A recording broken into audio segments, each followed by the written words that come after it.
Haya, chumba cha kwanza tumekiweka. Hii ni majira yanayokimbilia saa 1 usiku, na bado utaona watumishi wa Bwana tuko kazini na kiza. Chumba cha kwanza kimewekwa kama unavyokiona, kimeanza mwanzo mpaka mwisho kabisa kule, na nguzo zote kama unavyoona zimetolewa. Na baadhi wengine utaona tunafanya usafi, makorokoro yakiwa chini. Ni majira saa 1 kasoro, bado utaona watumishi wa Mungu wanaendelea kufanya kazi. Maana tunaongea kitu ambacho kipo. Sadaka yako ni muhimu sana. Bado na huko tunaendelea kujenga, na kesho Mungu akipenda tunafatakiwa tupige blandering hapa juu. Unaona tulifumua.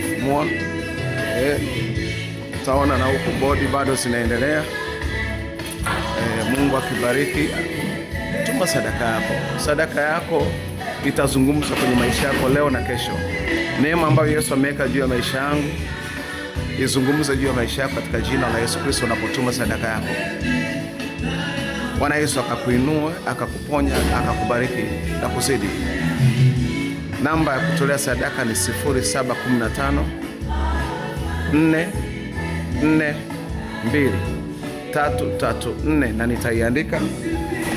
Unapoiona ujumbe huu, iwe ni kwa njia ya mtandao, kwenye binafsi au kwenye WhatsApp, basi ujue kwamba umechaguliwa na Bwana Yesu akakubariki. Kazi ya Bwana inahitaji pesa, na anayetoa ni wewe ambaye tayari uko kwenye page yangu, uko kwenye grupu yangu, uko kwenye WhatsApp yangu.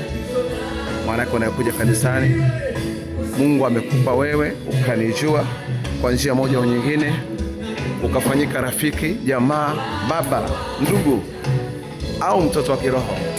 Basi Mungu akubariki sana.